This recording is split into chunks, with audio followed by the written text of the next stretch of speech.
कि जो हमारे यहाँ कहावत है कि जबरा मारे रोए न दे, रोना मना है। जो आप दंड भी सहिए और चुप भी रहिए। तो यह जो दोहरा स्थिति है, करेले पे नीम चढ़ा या कोढ़ में खाद जिसे कहते हैं, वो हमारे समाज के लिए एक अत्यंत ही दुष्कर स्थिति बना रहा है कि बेहतर हालातों के लिए जनता कहीं न कहीं अपने उस अंडर करंट से निर्णय लेगी और हालातों में परिवर्तन होगा।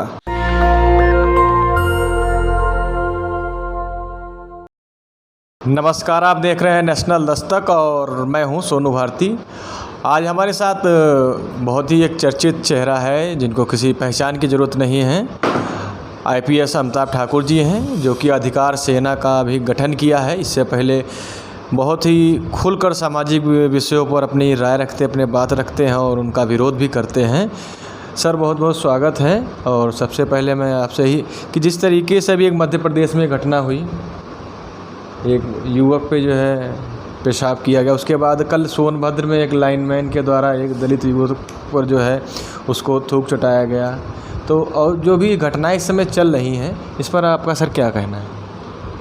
देखिए, हम लोग का यह मानना है कि पिछले कुछ वर्षों से समाज को तोड़ने का, समाज में विद्वेष पैदा करने का, जो पीड़ित हैं, कमज़ोर हैं, दलित हैं, कम संख्या में लोग हैं, अल्प संख्या में हैं, इन लोगों के प्रति एक प्रकार से विद्वेष की भाव पैदा हो रही हो, की जा रही हो और माहौल में एक तल्खी लाने का,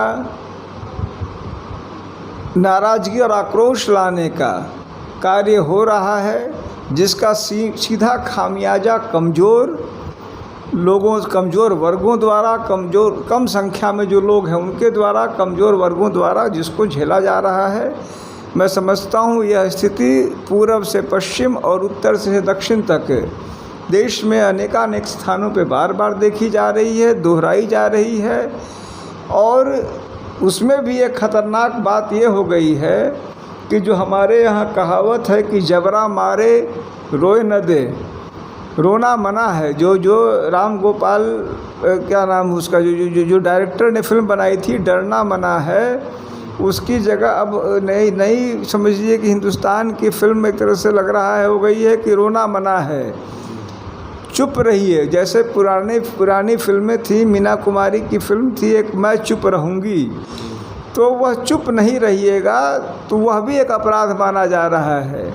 आप दंड भी सहिए और चुप भी रहिए। तो यह जो दोहरा स्थिति है, करेले पे नीम चढ़ा या कोढ़ में खाद जिसे कहते हैं, वो हमारे समाज के लिए एक अत्यंत ही दुष्कर स्थिति बना रहा है।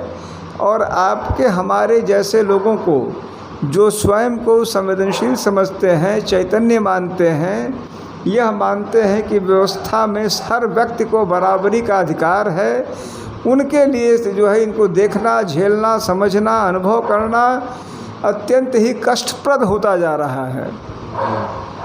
अभी चंद्रशेखर आज़ाद जी पे हमला हुआ था और उनसे शायद मिलने भी गए थे। तो सर, इस हमले को किस तरीके से देखते? कहीं ना कहीं ऐसा नहीं लगता है कि जो बहुजनों और पीड़ितों की आवाज़ उठाने के लिए जो सामने आते हैं उनको दबाने की कोशिश की जा रही है, उनको सुरक्षा भी नहीं दी गई है? देखिए, चंद्रशेखर आज़ाद जी के मामले में मेरा यह स्पष्ट मानना है, जो पुलिस ने जो अपना जो, मैं तो पुलिसिया खेल ही मानता हूँ उसको, पुलिस ने जो अपना एक जैसे कहते हैं कि रैबिट निकाल देती है हैट में से, जो जादूगरी की कला होती है, हैट में से रैबिट निकाल दिया, तो टोपी में से खरगोश निकालने की तरह एक थ्योरी निकाल लिया पुलिस ने कि उन्होंने कुछ बातें कही थी जिससे कुछ लोग आहत थे, जिन्होंने आके उनको गोली चला दी। चंद्रशेखर आज़ाद जी भी इस थ्योरी से पूर्णतया असहमत हैं। उन्होंने मुझे दो टूक कहा, स्पष्ट कहा कि मैंने कभी ऐसी कोई बात नहीं कही और मैं इस थ्योरी से कतई इत्तेफाक नहीं रख रहा हूँ। और मेरा भी यह मानना है, इस बात में कोई शक नहीं है कि चंद्रशेखर आज़ाद उन कुछ नेताओं में हैं जिन्होंने बहुत ही अल्प अवधि में अपनी मेहनत से, अपने पराक्रम परिश्रम से लोगों का दिल जीता है। लोगों में उन्होंने अपना व्यक्तिगत एफर्ट से स्थान बनाया है और कई लोगों की ज़मीनें सरका रहे हैं। और मैं यह कहूँगा कि जिनको भी उनसे खतरा है, राजनीतिक खतरा है, वो किसी भी प्रकार की राजनीति करते हों, बहुजनों की राजनीति करते हों, सर्वजनों की करते हों, वर्ग विशेष की करते हों, लेकिन जिनको भी उनकी राजनीति से खतरा है, और ख़तरा कई लोगों को है, आप भी जानते हैं, हम भी जानते हैं, तो इनमें से किसी के द्वारा या कुछ लोग, कुछ समूहों द्वारा मिलकर यह कांड कराए जाने का कुत्सित प्रयास है, ऐसा हमारी पार्टी का, ऐसा आज़ाद अधिकार सेना का मानना है। क्योंकि उनका खतरा जीवंत होता जा रहा है और तमाम उनके जो पॉलिटिकल राइवल्स हैं उनसे भयभीत हैं। सर, आज़ाद अधिकार सेना का आपने गठन किया है, क्या कुछ इनके बिंदु है, किन चीज़ों को लेकर के आपने गठन किया? इससे पहले आप अधिकारी थे, क्या सोच है इसके पीछे? देखिए, जो पार्टी के मूल सिद्धांत हैं, यदि मैं कहूँ, जैसे कि हमारे हिंदू धर्म में यह कहा जाता है, एक श्लोक है, अष्टादश पुराणेषु व्यासस्य वचनम द्वयम परोपकाराय पुण्याय पापाय परपीड़नम। वो कहते हैं कि हिंदू धर्म का सार यही है कि परोपकार में पुण्य है और दूसरे की पीड़ा में पाप है। तो उसी प्रकार से यदि मैं कहूँ, बहुत लंबी चौड़ी बात न के कहूँ, तो हमारे पार्टी के जो त्रिरत्न हैं, त्रिरत्न हमारे पार्टी के मात्र यही हैं, अन्याय, अत्याचार और भ्रष्टाचार का विरोध। और हमारी पार्टी का मूल उद्देश्य है आम नागरिक के अधिकारों के लिए संघर्ष। हमारी पार्टी इन्हीं बुनियादी सिद्धांतों पर काम कर रही है, इन्हीं प्रयास कर रही है। लेकिन मैं यह स्पष्ट करना चाहूँगा कि थ्योरी और प्रैक्टिस में अंतर होता है, कल्पना और हकीकत में अंतर होता है। तो यह तो मेरी और हमारी पार्टी के लोगों की कल्पना है, अवधारणा है कि हम मतलब चारों तरफ अन्याय का, अत्याचार का, भ्रष्टाचार का विरोध कर लेंगे, आम नागरिक को अधिकारों के लिए चैतन्य कर पाएंगे, वगैरह वगैरह। इसके विपरीत अभी एक बहुत बहुत बहुत लंबा संघर्ष हमारे सामने है, क्योंकि अभी हम बिल्कुल ही प्राथमिक स्टेज पे हैं। जैसे एक बर्ड की स्थिति होती है, अभी हम पुष्पित पल्लवित भी नहीं हुए हैं, अभी मात्र हमारा प्रारंभ हुआ है। और हमारे मूल भावनाएं, मूल उद्देश्य तो पुष्पित पल्लवित हैं, लेकिन संगठन का विस्तार अभी अत्यंत ही प्राथमिक स्टेज पे है। अतः हम कुछ भी तभी कर पाएंगे जब हमारा संगठन वास्तव में प्रभावशाली हो पाएगा। हम उस दिशा में हम सारे साथी मिलकर प्रयास कर रहे हैं। सर जी, अभी बहुत सी घटनाएं सामने आती हैं, खासकर सोशल मीडिया के माध्यम से। अभी आपने बात की कि अन्याय और अत्याचार के ख़िलाफ़ हैं, तो जो इस तरह की घटनाएं होती हैं आपने आवाज़ भी उठाई है। तो जो मामला भी सोनभद्र में घटा है, तो इस पर आपकी कोई जो पार्टी है या आपकी तरफ से क्या कोई निर्णय या कोई एक्शन लिया जाएगा? सोनभद्र की घटना एक अत्यंत ही गंभीर घटना है, हृदय विदारक घटना है और विद्वेष का एक जीवंत उदाहरण है। हमारी पार्टी से हमारे जो वहाँ के स्थानीय साथी हैं, मैं आपके माध्यम से जो पीड़ित पक्ष है उसको अवगत कराना चाहता हूँ कि हमारी पार्टी का प्रतिनिधिमंडल उनसे मिलेगा, पीड़ित पक्ष से उनके साथ खड़ा होगा और उनके न्याय की मुहिम में हम पूरी तरह साथ होंगे। ये हमारा दायित्व है कि हम ऐसे प्रकरणों में, ऐसे संदर्भों में पीड़ित का साथ दें, क्योंकि वह प्रकरण जिसका आप संदर्भ दे रहे हैं, अन्याय का, अत्याचार का, एक बेहद ही गंभीर मामला है। अभी लोकसभा चुनाव है सर, आपका भी संगठन है, किस तरीके से देखते हैं भारतीय जनता पार्टी से जो छोटे छोटे दल हैं वो लड़ने में कितना सक्षम है और कितना मजबूती उनको देखते हैं?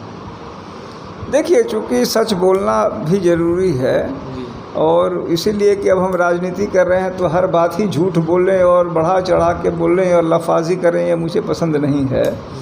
तो ये हकीकत है कि आज की तारीख में भारतीय जनता पार्टी प्राथमिक स्तर पे अत्यंत सशक्त दिख रही है क्योंकि तमाम स्थानों पे उसके शासन हैं, केंद्र में उसकी सरकार है और उनके पास धन बल भी बहुत है। विगत दिनों में जो नोटबंदी का जो उन्होंने जो सामान्य अवधारणा है कि उन्होंने जो गैर वाजिब, गैर मुनासिब, गैर कानूनी फ़ायदा उठाया नोटबंदी का, फिर जिस प्रकार से उन्होंने ईडी और सीबीआई का भय डाल के उद्योगपतियों को और पूंजीपतियों को इस बात के लिए स्पष्ट कर दिया कि पैसा सिर्फ और सिर्फ भारतीय जनता पार्टी को जाएगा, अन्य लोगों को जाएगा तो ईडी और सीबीआई का सामना करना पड़ेगा।